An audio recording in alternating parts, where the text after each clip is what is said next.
लेकर के, ज्यादा बोझ लेकर चलने वाले अक्सर डूब जाया करते हैं।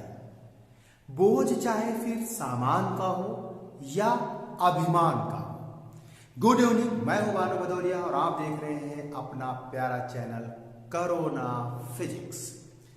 तो पिछले क्लास में हम लोगों ने लिसाज फिगर के बारे में डिस्कस किया था और एक केस उसका हो गया था कि जब फ्रीक्वेंसी रेशियो 1:1 होता है तो उस केस में डिफरेंट फेज के लिए, यानी जो सिंपल हार्मोनिक गतियां, जो सरल आवर्त गतियां जो हो रही थी, उनके कारण जो लिसाज के फिगर बनते थे, यानी मीडियम के particle under the effect of two mutually perpendicular simple harmonic motion एक क्लोज्ड कर्व बनाते थे और उन क्लोज्ड कर्व को नाम दिया था लिसाज के फिगर, जो कि डिपेंड करते थे एम्पलीट्यूड जो SHM है और उनकी फ्रीक्वेंसी पर, उनके बीच फेज रिलेशनशिप पर। तो फ्रीक्वेंसी हमने सेम ली थी, एम्पलीट्यूड डिफरेंट थे और डिफरेंट फेज में कैसे, डिफरेंट फेज डिफरेंस पर कैसा लिसाज का फिगर बनेगा वो कल डिस्कस होगा। तो आज हम लोग पढ़ेंगे जब फ्रीक्वेंसी रेशियो 2:1 हो तो डिफरेंट फेज डिफरेंस के लिए लिसाज फिगर कैसे हो। तो आज हमारे पास हेडिंग है, हेडिंग लगाइएगा आपका, लिसाज फिगर जब सरल आवर्त गतियों की आवृत्तियों में अनुपात 2:1, यानी when frequency ratio is 2:1 between simple harmonic motions moving along perpendicular या मूविंग म्यूचुअली परपेंडिकुलर डायरेक्शन। एक हम ले लेते हैं x डायरेक्शन में और एक ले लेते हैं y डायरेक्शन में। दोनों के एम्पलीट्यूड डिफरेंट है, अलग अलग ले लेते हैं a और b, और दोनों के बीच में फेज डिफरेंस हम ले लेते हैं phi। तो आज हम लिखेंगे डिस्प्लेसमेंट के लिए equation y x is equal to x direction में जो जा रही है उसकी फ्रीक्वेंसी हमने y वाली की डबल मान ली है। तो क्या x इज इक्वल टू लिख सकते हैं a sin 2ωt plus phi और y इज इक्वल टू लिख लेंगे हम लोग b sin ωt। फ्रीक्वेंसी एक दूसरे की क्या है, आपका फ्रीक्वेंसी रेशियो 2:1 दिख रहा है, एम्पलीट्यूड डिफरेंट आपको दिख रहे हैं और फेज डिफरेंस दोनों के बीच क्या है, phi। ये इक्वेशन किसकी है, सिंपल हार्मोनिक मोशन की इक्वेशन लिखी हुई है, ठीक है, वेव की नहीं है। अब देखो क्या हम कह सकते हैं, इसको इक्वेशन 1 कह दें, इसको इक्वेशन नंबर 2 बोल दें। क्या इक्वेशन 2 से आपको मिल जाएगा sin ωt is equal to y/b और cos ωt मिल जाएगा स्क्वायर रूट में 1 - y²/b²। पिछली क्लास में भी निकाला था, बताया था कैसे आता है। अब क्या करें, इक्वेशन 1 को ऐसे लिख सकते हैं, देखिएगा इधर लिख रहे हैं, इक्वेशन 1 को हम लिखते हैं x/a is equal to sine 2ωt plus phi। इसमें हम साइन a प्लस b का फार्मूला लगा के ओपन कर देंगे। तो sine 2ωt cos phi plus cos 2ωt sin phi। तो यहां पर आपको मिल जाएगा साइन a प्लस b का फार्मूला लगाने के बाद sine 2ωt cos phi plus cos 2ωt sin phi। ठीक है, दिख रहा है आपको? ठीक है, दिख रहा है आपको?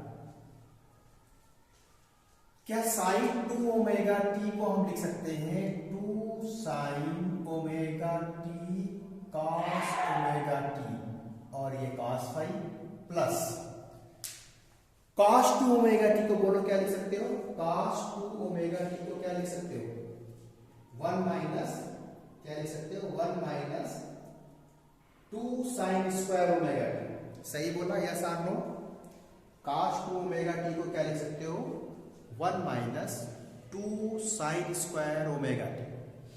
तो लिख देते हैं cos 2ωt को रिप्लेस कर देते हैं, इससे रिप्लेस करें 1 - 2 टाइम्स साइन स्क्वायर ωt और एक इसके साथ में क्या था, साइन फाई। ठीक है, अब क्या करें, साइन ओमेगा टी और कॉस ओमेगा टी की वैल्यू रख लेते हैं। तो साइन ओमेगा टी है Y upon B, cos omega T है स्क्वायर रूट में 1 minus Y square upon B square, और इसके साथ है cos phi, plus plus bracket में ये वाला 1 minus 2 Y square upon B square, और क्या आ जाएगा आपका sine phi, sine square omega T यहां से रख दिए, और इधर क्या चल रहा है, x अपान ए। तो हमें क्या करना है, रूट हटाना है, ये रूट हटाना है। इसका मतलब रूट वाले टर्म को एक साइड में रोक लें, बाकी टर्म एक साथ ले आए, फिर उसके बाद क्या कर दें, बोथ साइड का स्क्वायर कर दें, तो रूट क्या हो जाएगा, एलिमिनेट हो जाएगा। तो ऐसा करने के लिए क्या किया हमने लिख लिया x upon a minus 1 minus 2 Y square upon B square sine phi, एक डब्बे में कर लिया, और इज इक्वल टू इधर क्या हो गया, 2 वाई अपान बी, और रूट में कितना 1 minus Y square upon B square, और रूट के बाहर क्या है, कॉस फाई। ये जो डब्बा बंद किया है हमने, ये डब्बा आ गया होगा आपके पास, आ गया ना, यस और नो, जल्दी से बात लीजिए। ठीक है, इसलिए जब आप पूछते हैं कि आप जग भी रहे हैं, ठीक है, मान लेते हैं जग रहे हैं आप इस इक्वेशन का बोथ साइड में स्क्वायर कर दीजिए, इक्वेशन का स्क्वायर कर दीजिए, और स्क्वायर करके हमें बताइए क्या आ रहा है। ऊपर का हटा दीजिए, हटा दें, ठीक है। तो ये देखो, ये हमने रिप्लेस कर हटा दिया यहां से। अब इसका स्क्वायर करिए, बोथ साइड का स्क्वायर करिए, तो स्क्वायर कर रहे हैं अभी, करके बताइए क्या आएगा। देखो x square upon a square plus में होगा 1 minus 2 Y square upon B square का होल स्क्वायर, और साइन स्क्वायर फाई, और माइनस का हो जाएगा 2 times x upon a 1 minus 2 Y square upon B square, और साइन फाई। फार्मूला कौन सा लगाया, a माइनस बी का होल स्क्वायर का फार्मूला लगा दिया, और इक्वल टू क्या बचा आपका, ये हो गया 4 y square upon B square, डब्बे में बचा 1 minus Y square upon B square, और यहां हो गया कॉस स्क्वायर फाई।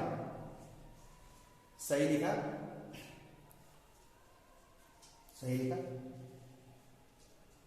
चेक करते रहना।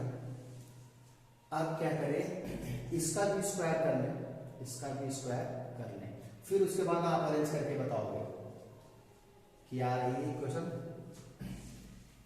तो एक स्टेप हम और लिख रहे हैं, फिर उसके बाद आप बताओगे कि फाइनल स्टेप सही लिखा है या नहीं। देखिएगा, देखो जो हम कट करेंगे यहाँ पे, कट करने का मतलब है उनको एक साथ में ले आएंगे, और sine square phi plus cos square phi क्या हो जाएगा, 1 हो जाएगा। ठीक है, कट का मतलब है उनको कैंसिल नहीं हुए, उनको एक साइड में लाए हैं, और sine square phi plus cos square phi को 1 कर लिया है, उसके बाद जो बचा है वो लिख रहे हैं।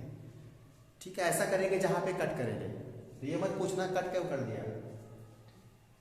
तो क्या आप लिख दें इसको हम, x square upon a square plus, यहां पर हो जाएगा आपका 1 plus 4 y square upon B square minus 4 y, ये y की पावर 4 होगा ना, y की पावर 4 अपान b की पावर 4, और माइनस का 4 y square upon B square, और ये हुआ साइन स्क्वायर फाई, और एक टर्म अभी ये बचा हुआ है,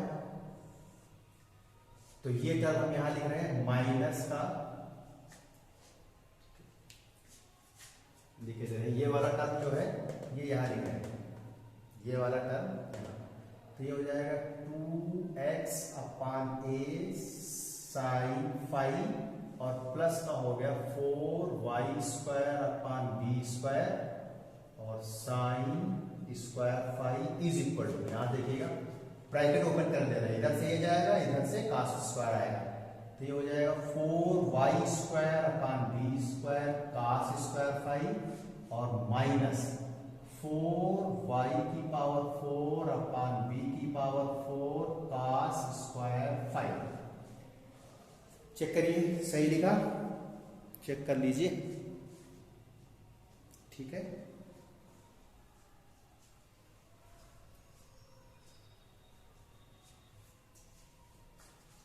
सही लिखा। अब देखो यहां पर ये ब्रैकेट हम ओपन करेंगे, ठीक है, नोट कर लीजिए। ये ब्रैकेट जब ओपन करेंगे तो क्या बचेगा वो हम इधर लिखे दे रहे हैं, और ऊपर का ये हम हटा देंगे।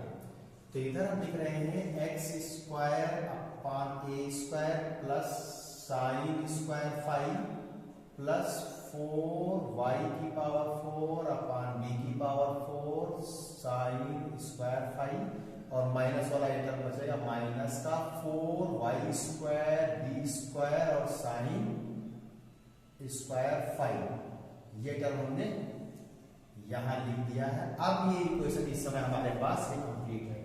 पूरी इक्वेशन दिख रही है आपको, ठीक है, दिख रही है।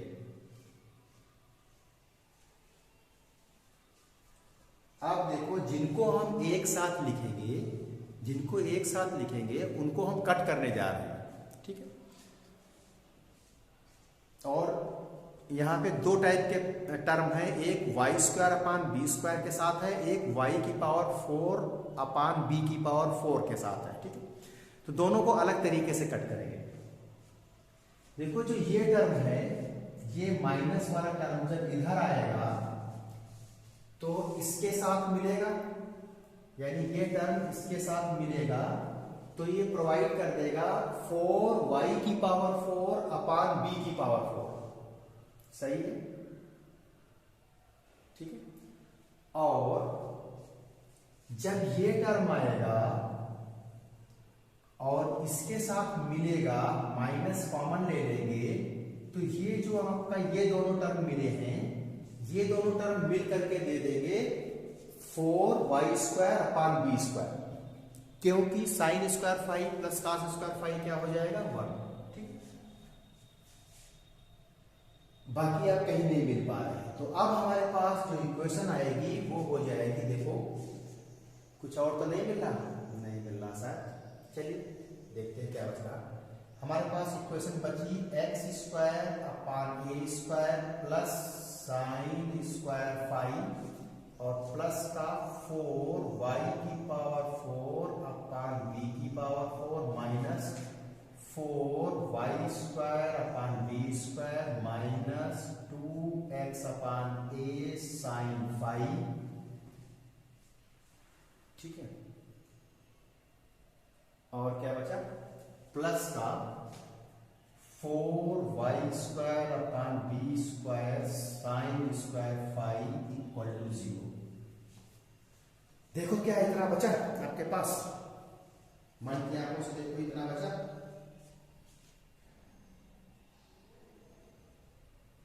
देख लीजिए, चेक करिए, चेक करने के बाद फाइनली बताइए क्या बचा।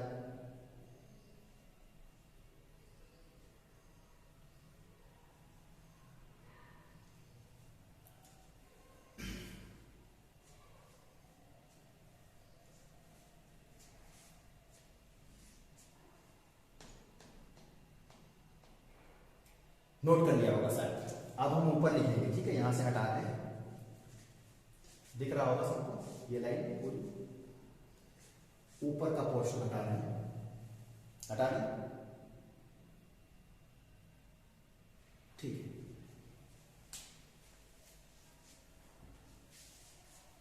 अब क्या हुआ, चलिए भाई चैटिंग करते रहिए, लेकिन पढ़ाई के संबंध में।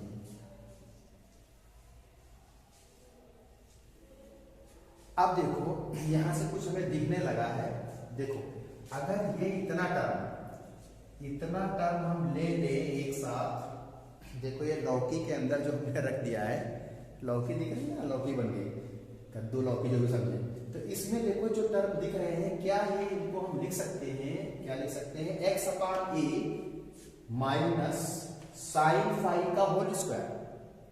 जल्दी से बताओ कमेंट करके। X upon a minus sign five का होल स्क्वायर लिख सकते हैं। तो लिख देते हैं, यानी ये हो गया x upon a minus sign five का होल स्क्वायर। अब जो बचा है ये देखो, इसमें देखो कुछ कॉमन मिल सकता है। जो बचा है वहां कॉमन मिल रहा है 4y² अपान b²। तो ब्रैकेट में बचेगा, यहाँ पे देखो ये बचा है आपका, यानी ये जो डब्बा बचा है और ये डब्बा बचा है, ऊपर वाला जो लोखा है, ठीक है। तो ये दोनों डब्बों में कुछ कॉमन मिल रहा है, वो कॉमन हमने निकाल लिया है और बचेगा हमारे पास y² अपान b² माइनस 1, ये 1 बचा ना, और प्लस का बचेगा साइन स्क्वायर 5। तो प्लस का बचा साइन स्क्वायर 5 इक्वल टू 0। ये एक इक्वेशन मिल गई जिसको हम दे देंगे 3 नंबर। नोट करो, देखो यही आएगी। टैली कर लो जरा, टैली कर लो।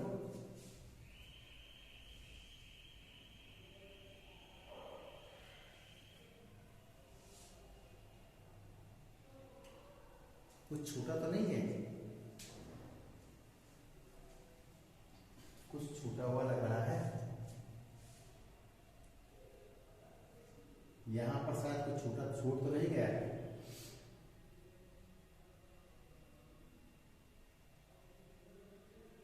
सही है, चेक कर लेना एक बार, कुछ छूटा तो नहीं है। कोशिश तो की है, शायद कुछ ना छूटे।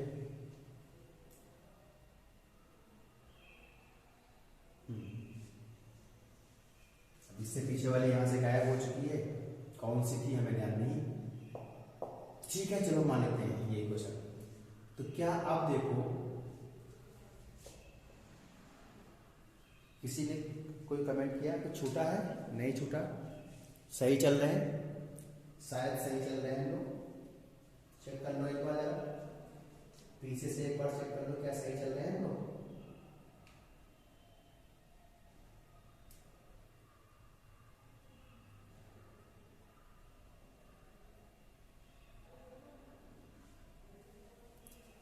कुछ मिसिंग तो नहीं है?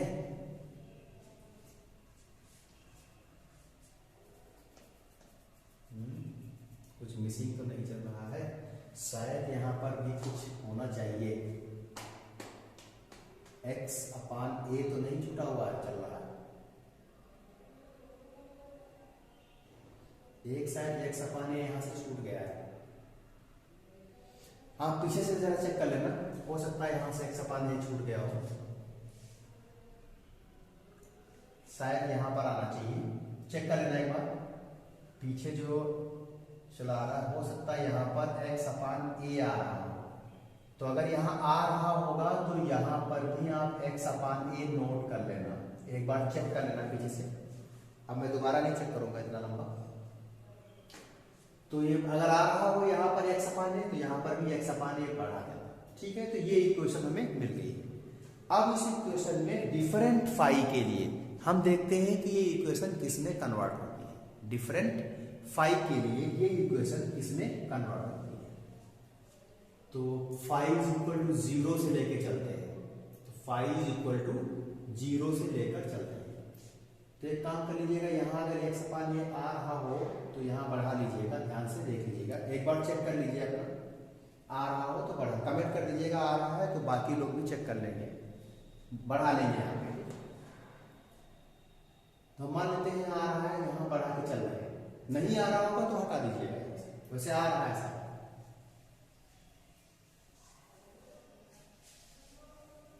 ठीक है, तो अब हम क्या करेंगे, 5 इक्वल टू 0 रख रहे हैं। तो x अपान ए इसलिए आ रहा होगा क्योंकि देखो जब हमने होल स्क्वायर किया था ना, x अपान ए माइनस करके एक टर्म लाए थे, और उस एक टर्म में 1 माइनस का y² अपान b² था और साइन फाई था। तो इसलिए जब a माइनस बी का होल स्क्वायर का फार्मूला लगाओगे तो ए बी आना चाहिए। तो यानी y² अपान b² के साथ साइन फाई था और a x अपान ए था। X upon a minus something करके था, उस समथिंग में y square upon B square और साइन फाई था, तो इसलिए हमें लग रहा है कि y square upon B square sine phi के साथ एक्स अपान ए होना चाहिए, इसीलिए हमने यहाँ बढ़ा दिया है आपका। ठीक है, पीछे से चेक कर लेंगे। तो अब हम इसको लेके आगे बढ़ते हैं। अब हम कहेंगे कि जब फाई इज इक्वल टू क्या है 0, तो फाई 0 रख दीजिए, इसमें फाई 0 रखिए, और फाई 0 रखने पर क्या देखो, ये एक एसिम्प्टोटिक इक्वेशन बन गई। मैथ में एसिम्प्टोट्स पढ़े होंगे, ये एक एसिम्प्टोटिक इक्वेशन बन जाएगी फाई इज इक्वल टू 0 रखने पर, साइन 0 0, तो ये एक एसिम्प्टोटिक इक्वेशन बन गई। किस टाइप की बन गई देखो, x square upon a square plus 4y square upon B square, y square upon B square minus 1 is equal to 0।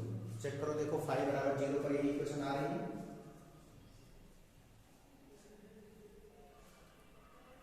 ठीक है, ये एक एसिम्प्टोटिक इक्वेशन बन गई। और इस टाइप की इक्वेशन के लिए जब हम कर्व ट्रेस करते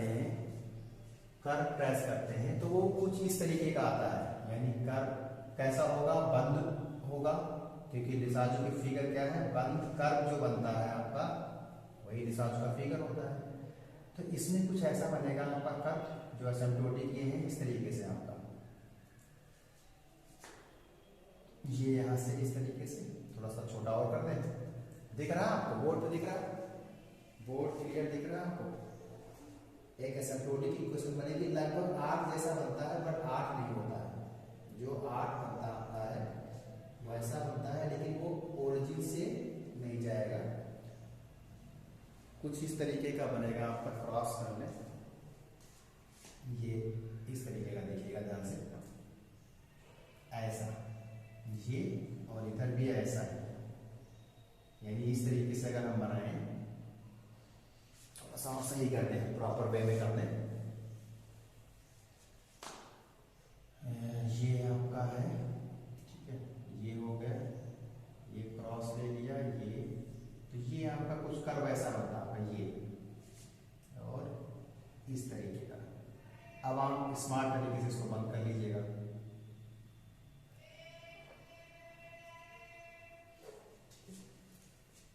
ऊपर ज्यादा हो गया, सही कर लेना, जैसे नीचे का बना लगभग ऐसे ही बनेगा। तो ये आपका ऐसा हिसाब का फिगर इसमें मिलेगा, इसमें ये फिर हम डालते हैं फाई इज इक्वल टू 90 रखते हैं, phi is equal to 90, phi is equal to pi by 4 भी रख सकते हैं।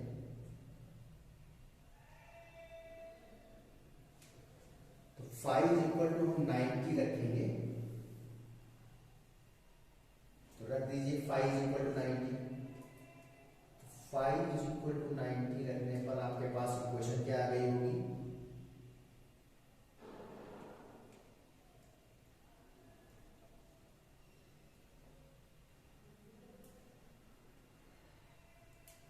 ठीक है, क्वेश्चन मिली कुछ,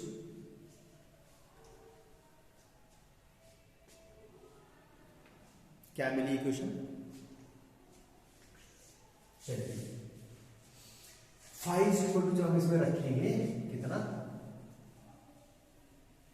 180 नहीं, आपका कितना बोला हमने 90, तो फाई 90 रख दीजिए, साइन 91 हो जाएगा, तो ये मिल जाएगा एक्स अपान ए माइनस 1 का whole square plus 4y square upon B square, y square upon B square minus 1 plus x upon a is equal to 0। ठीक है, अब ये इक्वेशन कैसी है मैथ में देखो, ये इक्वेशन कैसी है, कुछ याद आया, कुछ नहीं याद आ रहा, जरा किडनी पे जोड़ डालिए और बताइए क्या है, ये क्या बता रहा है, इसको थोड़ा और एडजस्ट करें, क्या देखो हमें कुछ दिख रहा है,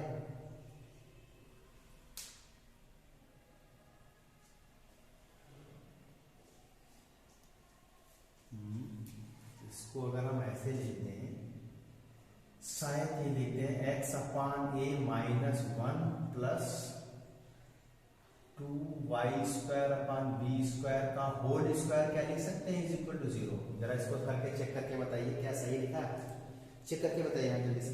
यस आप नो लिख देना, सही हो तो यस, सही ना हो तो नो कर देना, कमेंट करिए, हम देख रहे हैं।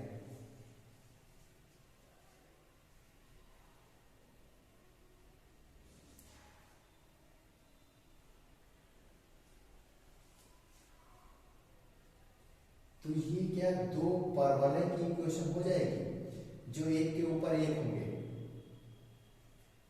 और वो परवलय कैसा बनेगा आपका, वो परवलय बनता है आपका इस तरीके का ग्राफ बनेगा। ये आपका यानी ग्राफ का मतलब है जो लिसाज का चित्र है बंद होगा और इस तरीके का होगा। ये ओवरलैप करते हुए दो परवलय बनेंगे आपका, स्क्वायर है ना। 5 में कितना रख लिया था इसमें 90, अब हम 5 रखते हैं, 5 रखते हैं आपका, पाई बाई 4 छूट गया सर, पाई रख लेते हैं, 5 की वैल्यू पाई बाई 4 एक बार रख लेते हैं, छूट गया उसको भी रख लेते हैं। तो पाई की वैल्यू 5 की वैल्यू पाई बाई 4 रखेंगे, तो पाई बाई 4 रखेंगे तो साइन पाई बाई 4 क्या होगा आपका 1/√2। तो इक्वेशन क्या हो जाएगी जरा चेक करेंगे, हटा दें इसमें, हटा दें, किडनी लगानी पड़ेगी भैया, मैथ लग रही है आपकी। तो हमने क्या किया है 5 = पाई बाई 4 रखने हैं, छूट गया था 90 पहले रख लिया था, तो पाई बाई 4 रखेंगे तो ये हो जाएगा x/a माइनस 1/√2, सही है, whole square plus 4y² y² minus 1 प्लस x/a, और ये हो गया 1/2 स्क्वायर में साइंस, तो इक्वल टू क्या हो गया 0।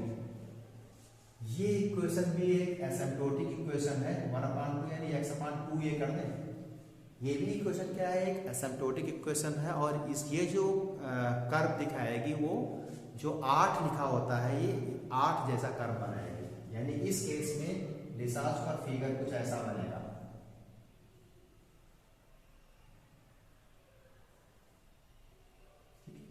अच्छा सा बना लेना, और अच्छा बना दें, पहले हम बंद बना लेते हैं लूप, फिर 8 बनाते हैं इसमें, ठीक है, ये वाला बना लीजिएगा। तो ये पाई 5 बराबर पाई नहीं 5 = कितना है पाई बाई 4, नोट कर लीजिएगा। आज आपको नींद नहीं लग रही है, मेरे को नींद लग रही है, ठीक है। चलिए आज रेस्ट करने को नहीं मिला, इसलिए मुझे नींद आ रही है, नींद सता रही है, ठीक है। अब क्या करते हैं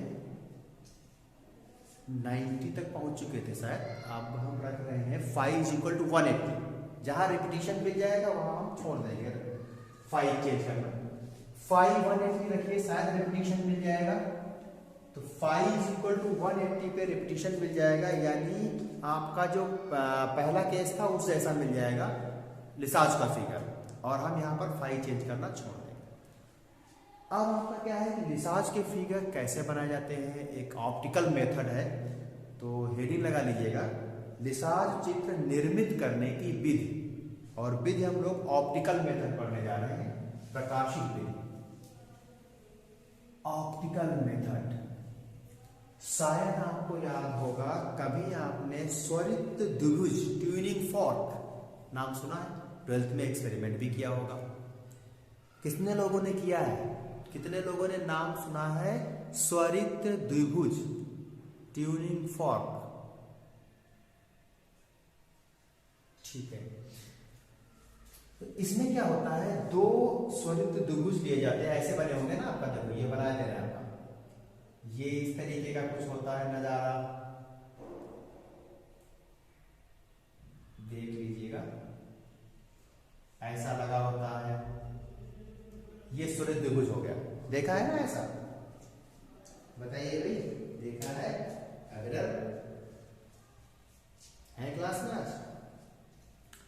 तो ये दो सोलिड द्विभुज लिए जाएंगे।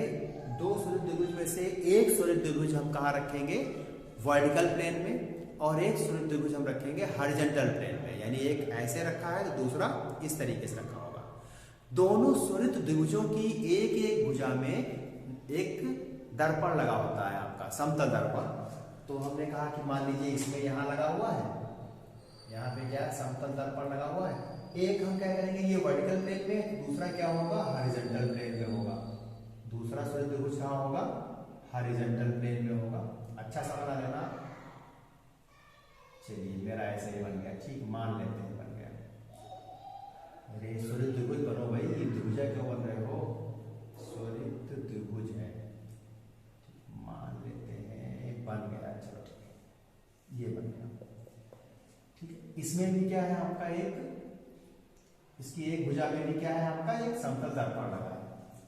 अब क्या किया जाता है, इसमें किसी एक स्रोत से, साथ सोर्स होगा लाइट का, उससे हम लाइट डालते हैं आपका वर्टिकल जो प्लेन में है उसके मिरर पर।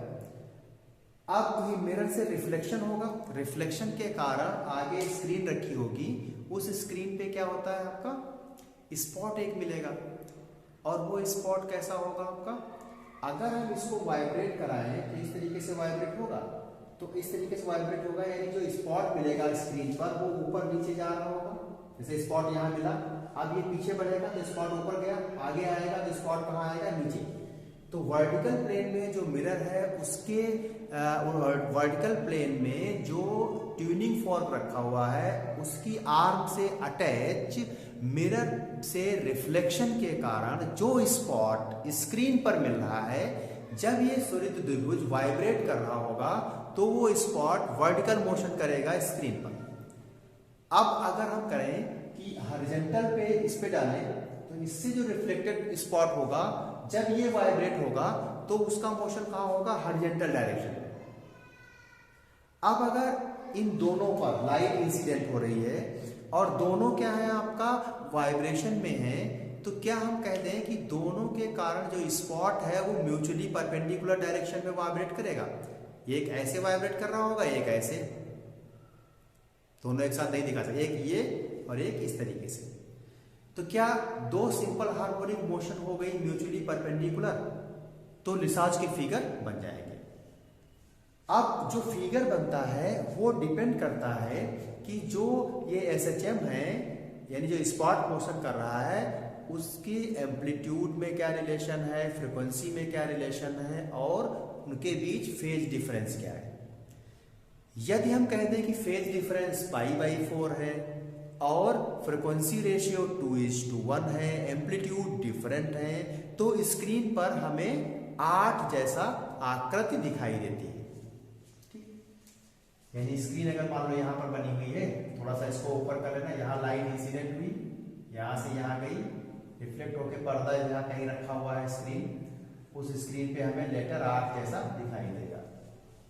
ठीक है, ये ऑप्टिकल मेथड है लिसाज फिगर प्रोड्यूस करने की, लिसाज पे फिगर उत्पन्न करने की। ये क्या है, ऑप्टिकल मेथड है।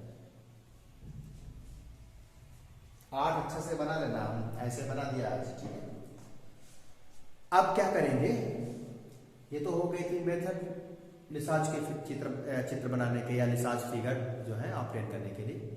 अब उनका यूजेस कहाँ होता है, तो लिसाज के चित्र का यूज कहाँ होता है। देखो जो आपका जो कपड़े पहनते हैं, जैसे जो अविरल सलवार सूट पहनते हैं, अरे सॉरी अविरल तो पैंट शर्ट पहनते हैं, अविरल जो सलवार सूट पहनते हैं उस पर जो प्रिंटिंग बनी होती है, जो डिजाइन बनी होती है, या जो आपके क्या नाम है आपके जो बेडशीट्स हैं इन पे जो डिजाइन बनी होती हैं, इन सब में हम क्या करते हैं, लिसाज कॉन्सेप्ट को यूज करते हैं या लिसाज फिगर यूज करते हैं। कैसे, जैसे हमें डिजाइन चाहिए होती है, देखो आपका क्या नाम है कि फ्रीक्वेंसी रेशियो चेंज कर दें, फेज डिफरेंस चेंज कर दें, तो जो लिसाज का फिगर बनता था वो डिफरेंट हो जाता था। तो पहला यूजेस क्या है आपका, कि जो टेक्सटाइल इंडस्ट्री है या जो वस्त्र उद्योग हैं उनमें यूज होते हैं डिफरेंट डिजाइन के लिए, डिफरेंट प्रिंटिंग डिजाइन के लिए हम लिसाज के चित्र का यूज करते हैं। दूसरा यूज क्या है कि हम क्या करते हैं, जो वेव, जो सिंपल हार्मोनिक गतियां हैं यानी सरल आवर्त जो गतियां हैं, उनकी फ्रीक्वेंसी में क्या रेशियो है ये ज्ञात करते हैं लिसाज कॉन्सेप्ट से। कैसे ज्ञात करते हैं, जैसे मान लीजिए कि एक्स एक्सिस पे एसएचएम हो रही है, एसएचएम है यानी सरल आवर्त गति जो है उसकी फ्रीक्वेंसी अपान वाई एक्सिस पे जो एसएचएम है उसकी फ्रीक्वेंसी का जो रेशियो होगा, वो लिसाज का फिगर जब बनेगा तो उसमें जो वाई एक्सिस पे number of cut upon x axis पे नंबर ऑफ कट देख करके हम फ्रीक्वेंसी रेशियो निकाल लेंगे। यानी हम कहेंगे कि नंबर ऑफ कट लिख सकते हैं, इंटरसेक्शन लिख सकते हैं, number of cut on y axis upon number of cut on x axis. X अगर ऊपर एक्स अक्ष वाली वेव है उसकी फ्रीक्वेंसी, मतलब एक्स अक्ष के अलोंग जो वेव जा रही थी उसकी फ्रीक्वेंसी है, अपान में वाई एक्सिस के अलोंग जो वेव है उसकी फ्रीक्वेंसी है। तो इधर क्या होगा, वाई एक्सिस पे number of cut upon x axis पे number of cut, y axis पर कटानों की संख्या अपान एक्स एक्सिस पर कटानों की संख्या। कैसे, इसको समझ लीजिए। जैसे हमने कहा इस तरीके से क्या है, कोई लिसाज का चित्र बना हुआ है, क्लोज्ड होना चाहिए, है क्लोज्ड, तो ये लिसाज का चित्र है। अगर ऐसे ही तुम्हारे सूट में प्रिंटिंग है, अच्छा ठीक है, चलिए ये वाई एक्सिस हो गई, ये एक्स एक्सिस। तो अब देखो क्या है, वाई एक्सिस पे नंबर ऑफ कट कितने हैं, 1 2 3 4 5 6 7 8। तो वाई एक्सिस पे नंबर ऑफ कट कितने हो गए, 8। एक्स एक्सिस पे नंबर ऑफ कट कितने हैं, 1 2 3 4 5 6। तो जो ऐसे सरल आवर्त गतियां हैं एक्स अक्ष के अलांग और वाई एक्सिस के अलांग, उनकी फ्रीक्वेंसी में रेशियो कितना हो गया, 8/6। ठीक है, बात समझ में आई। नंबर ऑफ कट हम निकालेंगे वाई एक्सिस पर upon number of cut x axis पर। तो वो जो एक्स एक्सिस के अलांग जा रही है सरल आवर्त गति और वाई एक्सिस के अलांग जो है उनकी फ्रीक्वेंसी में रेशियो मिल जाएगा। फ्रीक्वेंसी में डिफरेंस, यानी जो आपका क्या नाम है कि फ्रीक्वेंसी में डिफरेंस कितना होगा ये भी निकाल सकते हैं। तो फ्रीक्वेंसी में डिफरेंस निकालने के लिए अगर हम कहते हैं n1 minus n2 frequency difference है, या हम कहते हैं एक वेव के लिए फ्रीक्वेंसी n1 है दूसरे की n2 है, तो ये डिफरेंस हम निकाल सकते हैं इस फार्मूले से, n1 minus n2 is equal to 1/t। t क्या है, वह टाइम है जितने टाइम में लिसाज फिगर रिपीट होता है। मतलब जो पहली बार बना था दूसरी बार वैसा ही फिगर जब बनता है तो वो जो टाइम इंटरवल है वो t है। तो ये हम फाइंड आउट करके दोनों एसएचएम की फ्रीक्वेंसी में डिफरेंस निकाल सकते हैं। ठीक है, तो ये लिसाज के चित्र की बात हुई। करते हैं आवर्त गति की, यानी पीरियोडिक मोशन की। तो हेडिंग लगा लीजिएगा, आवर्त गति या पीरियोडिक मोशन। तो पीरियोडिक मोशन क्या होती है आपकी, अगर कोई पार्टिकल फाइनाइट टाइम इंटरवल में फाइनाइट पाथ को बार बार रिपीट करता है तो उस पार्टिकल की गति को हम आवर्त गति या पीरियोडिक मोशन कहते हैं। यानी whenever a particle repeat its path, its finite path भी कह सकते हैं, in finite time interval, then it is said that the motion of particle is periodic motion. यानी आवर्त गति ऐसी गति होती है जिसमें कोई कण निश्चित समय अंतराल में निश्चित पथ के अनुदिश अपनी गति को बार बार रिपीट करे, तो ऐसी गति कहलाती है आवर्त गति, और उस कण को हम कहते हैं आवर्ती दोलित्र। ठीक है, कण को क्या बोलते हैं, हार्मोनिक ऑसिलेटर। अब देखो इसका एग्जाम्पल दे सकते हैं। और हाँ, एक चीज और देखिएगा, जो फाइनाइट टाइम इंटरवल होता है जिसमें वो अपनी मोशन को रिपीट करता है, उस टाइम इंटरवल को बोलते हैं पीरियोडिक टाइम। यानी वह निश्चित समय अंतराल जिसमें कण अपनी गति की पुनरावृत्ति करता है, वो समय अंतराल कहलाता है आवर्त काल या पीरियोडिक टाइम। ठीक, एग्जाम्पल क्या ले सकते हैं, जैसे आपकी अर्थ है, सन के अबाउट एक फाइनाइट टाइम इंटरवल में अपनी मोशन को क्या करती है, रिपीट करती है। अर्थ अपनी एक्सिस के अबाउट फाइनाइट टाइम इंटरवल में एक रिवॉल्यूशन पूरा करती है। जो आपकी वॉच है, घड़ी है, उसकी जो सुइयां हैं वो भी कैसी गति कर रही हैं, आवर्ती गति कर रही हैं, एक निश्चित समय के बाद अपनी गति को रिपीट करती है। अच्छा ये बताओ, जो पृथ्वी है उसका अपनी एक्सिस के अबाउट आवर्त काल क्या है और सन के अबाउट आवर्त काल क्या है? और जो घड़ी है, घड़ी में घंटे की सुई का आवर्त काल क्या है? आवर्त काल समझ गए ना, जितने समय अंतराल में अपनी गति की पुनरावृत्ति करे। अगर मतलब 12 बजे से अगर घंटे वाली सुई चलना शुरू करे तो जितने समय बाद फिर से 12 पर आ जाएगी, वही उसका क्या होगा, आवर्त काल होगा। तो पृथ्वी का अपनी अक्ष के परिता, अपनी सेल्फ एक्सिस के अबाउट, पृथ्वी का सन के अबाउट, जो वॉच में जो हैंड्स होते हैं, मिनट हैंड, सेकेंड हैंड और आवर हैंड, जो मतलब घंटे का जो सुई है, सेकेंड की सुई है, मिनट की सुई है, इन सब का आवर्त काल कितना होता है, ये कमेंट करके बताइए जरा। और जो मून है, चंद्रमा है, वो भी अर्थ के अबाउट क्या करता है, आवर्ती गति करता है, और उसका आवर्त काल कितना है ये भी बताइए। ठीक है, जो यूनिफॉर्म सर्कुलर मोशन कभी पढ़ा था, तो यूनिफॉर्म सर्कुलर मोशन भी पीरियोडिक मोशन है। यूनिफॉर्म सर्कुलर मोशन भी क्या है, पीरियोडिक मोशन है। कमेंट आने चाहिए, अभी हम देख रहे हैं। आप देखो, एक नाम सुना है आपने, सिंपल हार्मोनिक मोशन। तो वो क्या होता है, एक लाइन में समझ लीजिएगा। अगर कोई कण आवर्ती गति कर रहा है और गति के दौरान साम्य अवस्था के दोनों ओर, जैसे हमने कहा कि ये साम्य अवस्था है, तो दोनों ओर का मतलब इधर और इधर। तो यदि कोई कण आवर्ती गति कर रहा है और गति के दौरान साम्य अवस्था के आइदर साइड में डिस्प्लेसमेंट इक्वल हो, तो ऐसी आवर्ती गति को सरल आवर्त गति कहा जाता है, और उस कण को सिंपल हार्मोनिक ऑसिलेटर या सरल आवर्ती दोलित्र कहते हैं। ठीक है, सरल आवर्त दोलित्र। और गति क्या कहलाती है, सरल आवर्त गति कहलाती है। कब, जब आवर्त गति करते हुए कण का विस्थापन साम्य अवस्था के दोनों ओर इक्वल हो, तो ऐसी आवर्त गति कहलाती है सरल आवर्त गति। और जो कण इस गति को कर रहा होता है उसे हम कहते हैं harmonic oscillator, simple harmonic oscillator या सरल आवर्ती दोलित्र। ठीक है, जब भी कोई कण सरल आवर्त गति में होता है तो उसकी जो एनर्जी, कण अगर सरल आवर्त गति कर रहा है तो उसकी जो स्थितिज ऊर्जा होती है, यानी पोटेंशियल एनर्जी होती है, वो मिनिमम होती है साम्य अवस्था में।